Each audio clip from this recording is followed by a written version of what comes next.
Okay, so your first USB stick should look like this and be set up like this. So you'll get a link from Customtronix to download these files, and you might have to unpack them using software that's written in the manual. It's a free one called WinRAR. It's in their manual, pretty easy to download and use that software to unpack it. My laptop did it automatically, so you literally, in my USB drive here, go in, you've got to have no other folders, nothing else. These have just got to be straight there as soon as you open it up. So that's what it should look like. And I'm using a 7GB stick, so they are fairly big files, I guess. So that should be the setup for your first USB. And on another USB, this is what your token should look like. We'll call this USB 2, because in the process, this will be the second USB you'll put in. So as you can see, it's got the VIN number of your car coded to your car, and then that should be the format it's in. If they've got any spaces in between these words, where they've accidentally hit a space bar, or if the pluses aren't there, add those pluses as it is. In the manual, it tells you how it should be written and formatted. So just double check that, make sure it's in that sort of format. So you have a number plus convert plus lang plus lockout.token. They'll send you a link to download your map or whatever you've asked for. And when you download it, you'll get pretty much these files. Alright, so we'll just turn it to the accessory mode. Just ACC. Just plug our USB stick into the port. It looks like it's in. And then it should come up. So there it is. The update image is valid and ready for installation. Do you want to update that to that? And we simply click yes, and away you go. So we'll click yes. Proper reset could take up to 35 seconds. So it saves the data first, and then it goes through a series of reboots. And then it starts downloading all the stuff in the USB stick that we set up before. And that's quite normal, apparently, for the screen to go all weird and fuzzy and, yeah, staticky like that, I guess. And then you've got your download system page that comes up here. So we'll wait till that's finished, and then we'll carry on with the next step.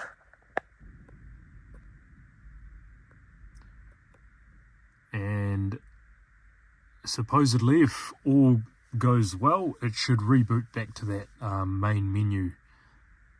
They also said, yeah, this screen is also normal, so waiting for USB device. Apparently this could take a while. It could be in this state for quite a while, but it's actually doing some background backing up and checks and downloads and whatever it does, magic. Cool, so it's doing another set of downloads, it looks like. So we'll see what happens once we're close to finishing that.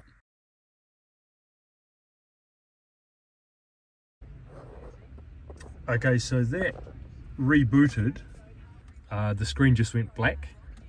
So I just, yeah, put it back to accessory, and then it said radio locked, start car. So I started the car, and then it's come up with this: please wait up to 2 minutes while the update is being validated in the background. System will continue to operate as usual. So we'll just wait for that, and all of a sudden I've got even radio numbers. Alright, so we've got a fresh USB stick here with just the token file on it, which I showed you guys before, so we'll chuck that in there, and then we'll put that to the accessory position. Alright, so here's the pop-up there. Found token for vehicle. Let's install that. Resetting to complete installation. It might do a reboot. We'll just wait and see. Yep, so screen's gone black. It's going to restart itself, and then we'll see what pops up, see what happens. when it takes you back to this main menu, it means the token is successfully installed. Okay, this is the other USB stick I have that I've got the maps loaded onto, which I showed you. So let's put that in and see how that works out for us. So that's in there. Again, back to accessory.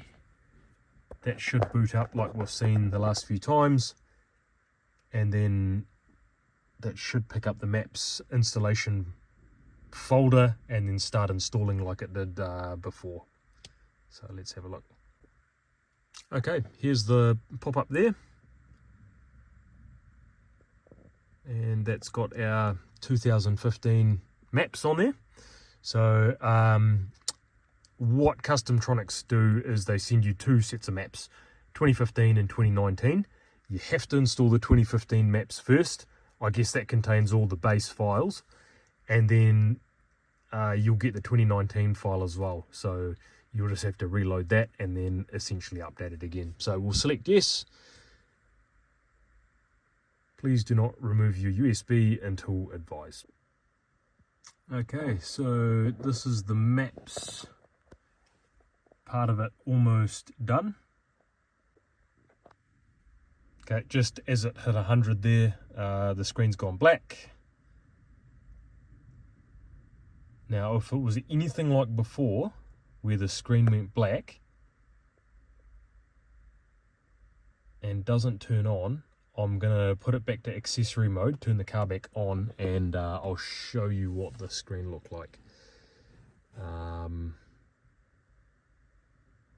Yeah, to be fair, I don't think that looks like it's going to turn back on. So let's put it to accessory mode.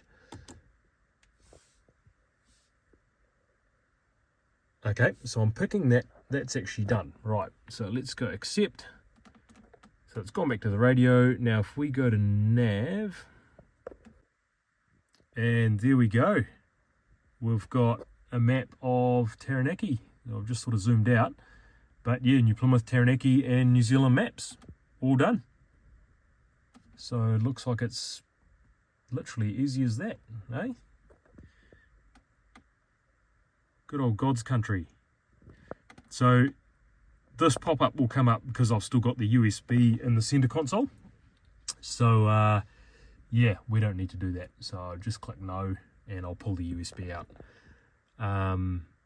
Otherwise, that's pretty much it.